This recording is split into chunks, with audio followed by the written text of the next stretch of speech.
Adobe Creative Cloud is becoming more than just a place for you to download and install your applications. It's a place where we can share, browse, and do a number of things. And something that's really important in video editing is being able to save projects in more than one location. It's great if you happen to have a disk problem locally, you know that you have another version backed up on the cloud.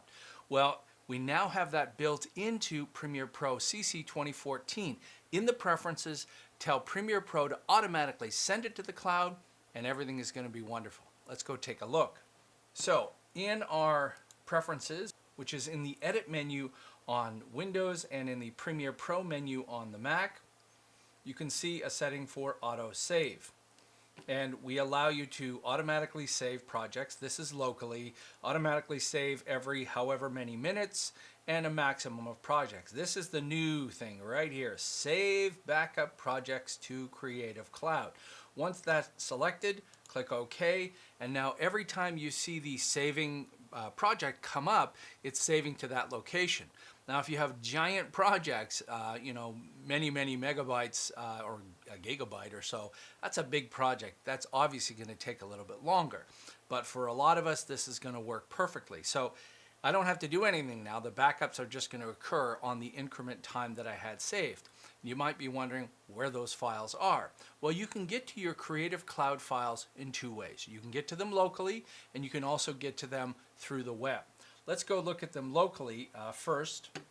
I'm just going to go and look at my local files. Now, this is a folder that's created automatically when you have Creative Cloud Desktop installed, and there's my name and there's my Creative Cloud files, and all of my files are there.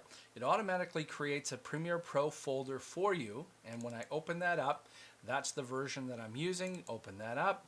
There's my autosave. Open that up, and there are all my files. Now, you'll notice that all of my files are here. They're named and dated and timed.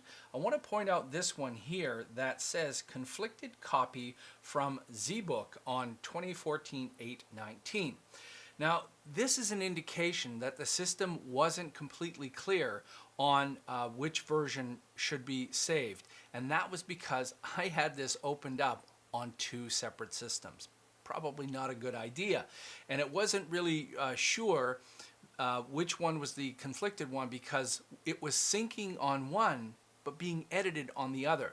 So rather than lose anything, Creative Cloud just said, you know what, I'm going to stamp this with the name of the computer. In my case, it was my ZBook, and the date and time, and just leave that there just in case.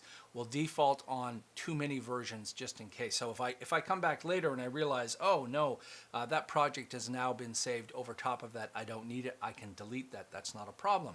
These are all files that are in the cloud, but they're here on my system locally. I can simply copy these, duplicate these, open these locally, do whatever I want. It's just a backup. Now let's look at where they are on the web. So in my browser, I'm going to jump into my Creative Cloud account. Now this is the normal page you get in your Creative Cloud account when you log on. And on the left-hand side, you can get to your files. So when I click on that, I get to my files. It opens up the files. And up at the top here is my Premiere Pro folder.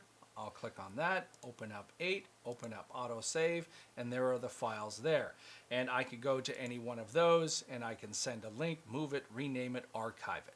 So remember, Creative Cloud, wonderful thing. It's a great place to go to get our applications and download them and install them, but it's also a great place to save your you-know-what if your local machine goes down.